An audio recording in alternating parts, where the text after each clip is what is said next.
இந்த ரமலானுடைய மாதத்தில், இந்த ரமலானுடைய மாதங்களில் நாம் செய்யக்கூடிய நன்மை கலந்த வீண் செலவு ஒன்று இருக்கிறது. இந்த ரமலானுடைய மாதத்தில் பல பள்ளிகளில் பெருமையாக செய்யக்கூடிய ஒரு காரியம், அது நன்மையாக இருந்தாலும் கூட அது அல்லாஹ் ரசூல் காமித்து தராத ஒரு வழிமுறை. அந்த பணத்தின் மூலமாக அன்றைக்கு ஒரு நாள் சாப்பிடுவதோடு முடிந்து போய்விட்டது. அது என்ன தெரியுமா? இன்றைக்கு பல ஊர்களில் சொல்வது ஒன்று, எங்கள் ஊரில் இன்றைய வருடம், இந்த வருடம் நாங்கள் 30 நாள் சஹர் உணவை தயார் செய்திருக்கின்றோம். பெருமையாக சொல்கின்றோம், பெருமையாக சொல்கின்றோம். சஹர் உணவு அல்லாஹ்வின் தூதர் காமித்து தராத ஒரு வழிமுறை. சஹர் உணவு பெருமானார் ஸல்லல்லாஹு அலைஹி வஸல்லம் அவர்கள் சொல்லாத ஒரு வழிமுறை. சஹர் உணவின் மூலமாக இன்றைக்கு லட்சக்கணக்கான பணங்கள் திரட்டப்பட்டு ஒரு 30 நாள் சாப்பாட்டில் முடிந்து விடுகிறது. அந்த பணத்தின் வெகுமதி, அந்த பணத்தினுடைய மதிப்பு இழக்கப்படுகிறது. அல்லாஹ் காப்பாற்ற வேண்டும். அதனால சஹர் சாப்பாடு வைக்கவே கூடாதுன்னு இல்லை.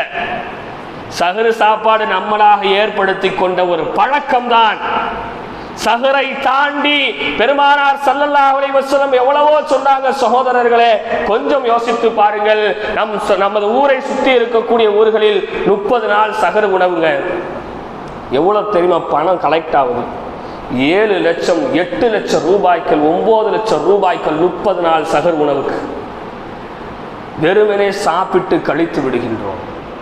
அந்த பணத்தை ஜக்காத்தாக பள்ளிக்கு கொடுத்தால், அந்த பணத்தை வைத்து பள்ளிக்கு ஒரு சொத்து வாங்கினால், அந்த பணத்தை வைத்து அந்த பள்ளிவாசலுடைய பெயரிலே ஒரு சின்ன பள்ளிக்கூடத்தை ஆரம்பித்தால், அந்த பணத்தை வைத்து அந்த பள்ளிவாசலுக்காக ஒரு சிறிய கடையை வாடகைக்கு வாங்கிவிட்டால், அந்த பணத்தை வைத்து படிக்கக்கூடிய, நல்லா படிக்கக்கூடிய ஏழைகளுக்கு படிப்பு உதவி செய்தால், அந்த பணத்தை வைத்து 29 வயது ஆகி கூட நல்ல மணமகன் கிடைக்காமல் வீட்டிலே முடங்கி கிடக்கக்கூடிய குமரர்களுக்கு திருமணம் செய்து கொடுத்தால், அந்த பணத்தை வைத்து ஏழை விதவை பெண்களுக்கு உதவி செய்தால், அந்த பணத்தை வைத்து இருப்பதற்கு வீடு இல்லாமல் ரோட்டில் படுக்கக்கூடியவர்களுக்கு சிறிய குடிசையை போட்டு கொடுத்தால் ஏழ்மை வறுமை ஒழியும்.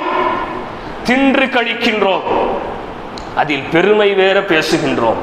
அல்லாஹ் ரப்புல் ஆலமீன் காப்பாற்ற வேண்டும். ஜக்காத் என்பது, நம்மளுடைய பொருளாதாரம் என்பது இந்த ரமலானுடைய மாதத்துல ரொம்ப முக்கியத்துவம் வாய்ந்தது சகோதரர்களே. அது சரியான முறையில் நாம் பயன்படுத்தணுங்க. சஹர் உணவு வைக்கலனால் நோன்பு சேர்ந்துரும். ஒரு நபர் இஃப்தார் செய்கின்றார், சஹரிலே சாப்பிடுவதற்கான வழி இல்லை, அவர் நோன்பை அல்லாஹ் கபூல் செய்து கொள்வான். அவ்வளவுதான் சஹருடைய உணவினுடைய மதிப்பீடு. ஆனால் இன்றைக்கு அதுக்கு லட்சக்கணக்கான ரூபாய்கள், எவ்வளவு வீண் விரயங்கள் ஆகிறது தெரியுமா? எவ்வளவு வீண் விரயங்கள் அதில் நடக்கிறது தெரியுமா? அல்லாஹ் காப்பாற்ற வேண்டும். ஆடம்பரமான சஹர் விருந்து எந்த நபி காமித்து தந்தது? எந்த ஹதீஸ் கிரந்தங்களில் இருக்கிறது? எந்த ரசூல் சொன்னார்கள் சஹர் உணவை ஊர் சாப்பாடாக போடுங்கள் என்று? அதன் மூலமாக வீணடிக்கக்கூடிய பணத்தை வைத்து ஊரில் நல்ல தொழில் செய்பவருக்கு ஒரு தொழிலை தொடங்கி கொடுக்கலாமே. ஊருக்கு தேவையான எத்தனை வசதிகளை அதில் செய்யலாம். இன்றைக்கு எத்தனை ஊர்கள் நடந்து கொண்டிருக்கிறது. அதே நேரத்தில் பாருங்கள், அல்லாஹ்வின் தூதர் சஹர் உணவை குறித்து எந்த சிறப்பு அம்சங்களையும் சொல்லவில்லை. இஃப்தாருடைய உணவை குறித்து, இஃப்தாருக்கு உதவி செய்பவரை குறித்து அல்லாஹ்வின் தூதர் பல ஹதீசுகளில் சொன்னார்கள். இன்றைக்கு நோன்பு கஞ்சிகளுக்கு பணம் நீட்டாத கைகள் எத்தனை எத்தனை எத்தனை! பெருமானார் ஸல்லல்லாஹு அலைஹி வஸல்லம் அவர்கள் சொன்னார்கள், அல்லாஹ்வின் தூதர் ஸல்லல்லாஹு அலைஹி வஸல்லம் அவர்கள் சொன்னார்கள், மன் ஃபத்தர ஃபீஹி ஸாயிமன், யார் ஒரு நோன்பாளிக்கு நோன்பு துறக்க உதவுகிறாரோ, நோன்பை திறப்பதற்கு உதவுகிறாரோ, கான மக்ஃபிரத்தன் லிஸுனூபிஹி, அப்படி உதவக்கூடிய அந்த உதவுதல் அவருடைய அனைத்து பாவத்திற்கும் மன்னிப்பாக அமைந்து விடுகிறது. வஇத்கு ரக்பத்தி மினன் நார், அவர் உதவக்கூடிய அந்த உதவுதல் நரக விடுதலைக்கு போதுமாகிறது. யாருக்கு? சஹர் உணவை செய்பவருக்கு அல்ல, இஃப்தாருக்கு உதவி செய்பவரை குறித்து அல்லாஹ்வின் தூதர் சொன்னார்கள். அது மாத்திரமல்ல, وَكَانَ لَهُ مِثْلَ أَجْرِهِ مِنْ غَيْرِ أَنْ يَنْقُصَ مِنْ أَجْرِهِ شَيْءٌ. நோன்பாளி வைக்கக்கூடிய நோன்பினுடைய நன்மையை அல்லாஹ் அந்த உதவி செய்பவருக்கு கொடுத்து விடுகின்றான். நோன்பாளியினுடைய நன்மையில் அல்லாஹ் எதையும் குறைப்பது இல்லை என்று அல்லாஹ்வின் தூதர் சொன்னார்கள். இதை கேட்டதோடு சஹாபாக்கள் சொன்னார்கள், யா ரசூலல்லாஹ், யா ரசூலல்லாஹ், லைஸ குன்னா யஜிது மா யுஃபத்திரு ஸாயிம.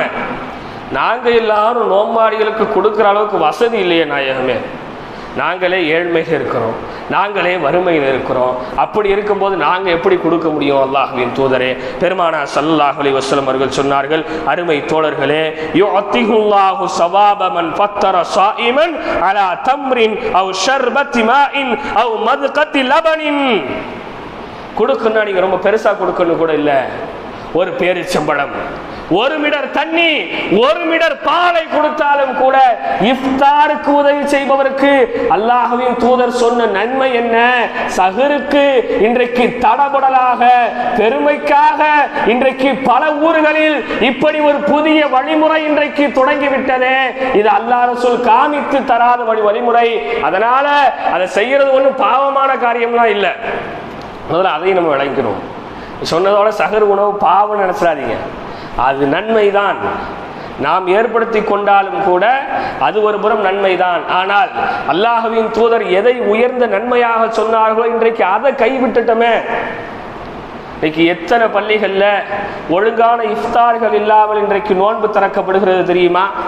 எத்தனை பள்ளிவாசல்கள்ல நோன்பு திறப்பதற்கு கஞ்சிக்கு பணம் இல்லாமல் மாற்று மத சகோதரர்களிடத்திலே சென்று கஞ்சிக்கு பணம் வாங்கக்கூடிய சூழ்நிலை இருக்கிறது தெரியுமா?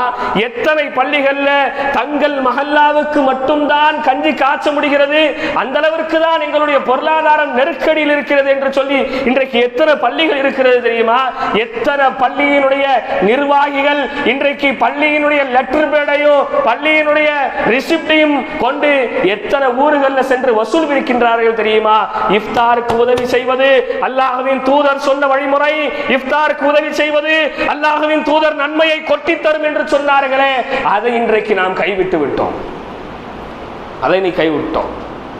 ஆனா காமித்து தராத ஒரு வழிமுறைக்கு சஹர் உணவுக்கு நம்ம தயார் செய்யணும். சகோதரர்களே, ரமலானுடைய மாதத்தில் வறுமை இல்லாத ஒரு ஊரை உருவாக்குவதற்கு நாம் முயற்சிக்க வேண்டும். இன்று காலையில் இது சம்பந்தமாக ஒரு காணொளியை பார்க்கும்போது யூடியூபில் ஒரு அழகான ஒரு காணொளி என் கண்ணுக்கு பட்டது. மதுரை பக்கத்தில் புளியங்குளம் என்கின்ற ஒரு ஊர். நீங்கள் வேணா எல்லாரும் யூடியூப் பார்க்குற ஆட்கள் தான் இருப்பீங்க. லீ டிவி சேனல் எடுத்து பாருங்க. லீ டிவி சேனல் மதுரை பக்கத்தில் புளியங்குளம்ங்கிற ஒரு ஊர். அந்த ஊரில் இருக்கக்கூடிய தொழுகையாளிகள் எல்லாம் ஒரு தடவை தொழுதுட்டு வெளியே போயிருக்கிறாங்க. ஒரு 30 வருஷத்துக்கு முன்னாடி தொழுதுட்டு வெளியே போனால் தெருக்குள்ள புதிய புதிய ஆட்களாக நிறைய நடமாட்டம். தொழுகையாளிகள் பக்கத்தில் இருக்கக்கூடிய வீடுகளில் விசாரிக்கின்றார்கள். புதிய புதிய ஆட்களாக மாற்று மத சகோதரர்லாம் வராங்களே, என்ன விஷயம், எதனால இவங்கெல்லாம் ஊருக்குள்ள வந்து போறாங்க?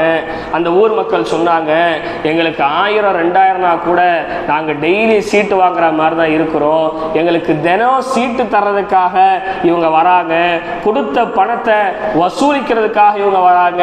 தினம் சீட்டு எவ்வளோ வாங்குவீங்க? 2000 ரூபா வாங்கினா 1900 ரூபா அல்லது 1800 கொடுப்பாங்க, நாங்கள் 2000 ரூபாக திரும்ப கட்டணும் என்று சொன்னதோடு அந்த ஊரில் இருக்கக்கூடிய 3 இளைஞர்களும் ஒரே ஒரு வயதாளியும் சேர்ந்து ஒரு முடிவு பண்ணுகின்றார்கள். இனி நமது பள்ளியில், நமது மஹல்லாவில், சிறிய மஹல்லா தான் புளியங்குளம், நமது மஹல்லாவில் இனி எந்த வட்டிக்காரரும் உள்ளே நுழையக்கூடாது, இனி யாரும் எதற்கும் யாரிடத்திலும் கையேந்த கூடாது, இதற்கான வலுவான ஒரு பைத்துல் மாலை நாம் உருவாக்க வேண்டும் என்று 3 நபர்கள் சேர்கின்றார்கள். ரமலானுடைய மாதத்தில் அவர்களால் இயன்ற கொஞ்சம் உதவி, கொஞ்சம் தொகைகளை போட்டு ஒரு சிறிய தொகையை தயார் செய்கின்றார்கள். முதலில் 2000 ரூபாய்கள் கடன் வாங்கக்கூடிய, வட்டிக்கு வாங்கக்கூடியவர்களுக்கு வட்டி இல்லாத கடனை அவர்கள் கொடுக்கின்றார்கள். சகோதரர் கொஞ்சம் யோசிங்க. சாப்பிட்டு போட்டா முடிஞ்சிருச்சுங்க வேலை. அந்த ஒரு நேரம் சாப்பாடு நம்ம வீட்டில் சமைக்க முடியாமல் நம்ம இருக்கிறோம். இல்லை, நம்ம தான் பணம் கொடுத்து நம்ம தான் சமைச்சு சாப்பிட்றோங்க. வீட்டில் சமைச்சா 100 ரூபாவில் முடிஞ்சிடும். வசூலிக்க போகும்போது 1000 ரூபா நம்ம கொடுக்குறோம். கொடுத்தாங்க. அந்த நபர் அந்த பணத்தை வைத்து அவர் கொஞ்சம் நல்ல தொழில் பார்த்து விட்டு தட்டக்கு வட்டி இல்லாமல் கொடுத்துருக்காங்களேன்னு சொல்லி நானும் அந்த இயக்கத்தில் சேர்றேன்னு சொல்லி அவர் அதற்கு பிறகு வெறும் 500 ரூபாயை அவர்களிடத்திலே கொடுத்து அவர் ஒரு சின்ன தொகையை கொடுக்கின்றார். அதற்கடுத்து வீட்டில் இருக்கக்கூடிய விதவை பெண்களுக்கு அவர்கள் மூலமாக இருந்த பணத்தின் மூலம் ஒரு தையல் மிஷினை வாங்கி கொடுத்து, உனக்கு கணவன் இல்லை, இந்தாமா தையல் மிஷின் வச்சு தச்சு பொழைச்சிக்கன்னு கொடுத்தாங்க. அந்த அம்மாவுக்கு நல்ல தொழில் நல்ல முறையில் வந்துச்சு. அந்த அம்மா நானும் இதில் இணைகிறேன், இந்தாங்க என்னால முடிஞ்ச ஒரு தொகைன்னு சொல்லி கொடுத்தாங்க. அதன் மூலமாக அவர்களுக்கு இன்னொரு தொகை கிடைச்சது. இப்படி வறுமையில் இருக்கக்கூடியவங்களுக்கு கொஞ்சம் கொஞ்சமா கொடுத்து இன்னைக்கு புளியங்குளம் மதுரை பக்கத்தில் இருக்கிற ஊரு, ராம்நாத் ரோட்டு ஹைவேல இருக்கிற ஒரு சின்ன குக்கிராமம், வட்டிக்காரர்கள் நுழையாத ஒரு ஊர். இப்படி அல்லவா நம்மளுடைய பொருளாதார புரட்சி இருக்க வேண்டும், இப்படி அல்லவா நம்மளுடைய பொருளாதாரம் பயன்பெற வேண்டும். ஆனால் இன்றைக்கு நமது நிலைமை எப்படி இருக்கிறது கொஞ்சம் யோசிங்கள் சகோதரர்களே.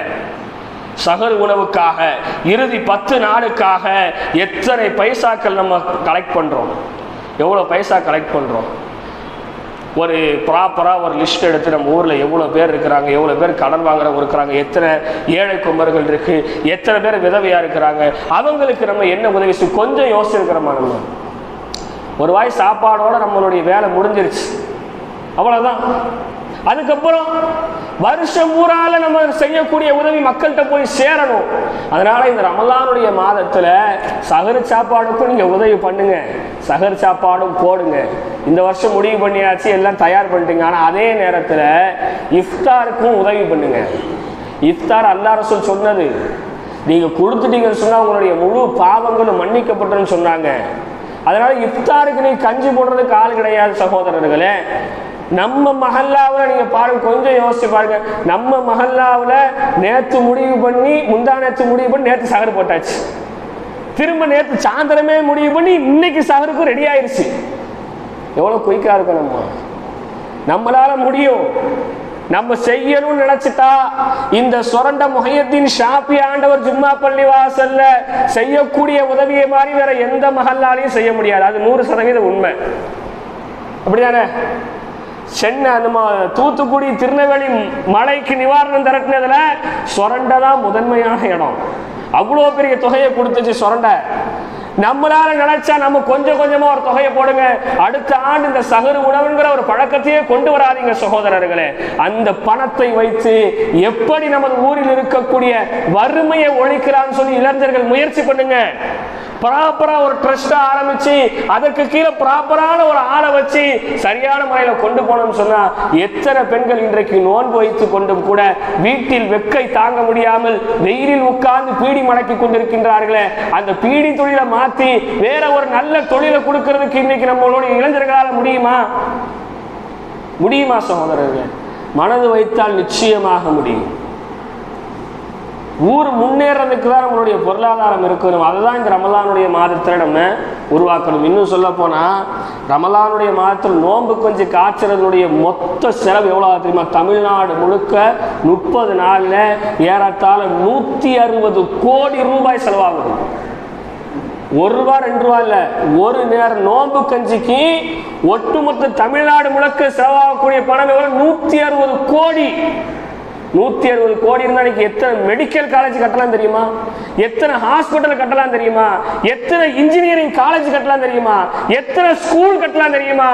எத்தனை ஷாப்பிங் மால் கட்டலாம் தெரியுமா? இன்னைக்கு ஒரு நேரம் கஞ்சில நம்ம விட்டுறோம் எல்லாத்தையுமே சகோதரர்களே.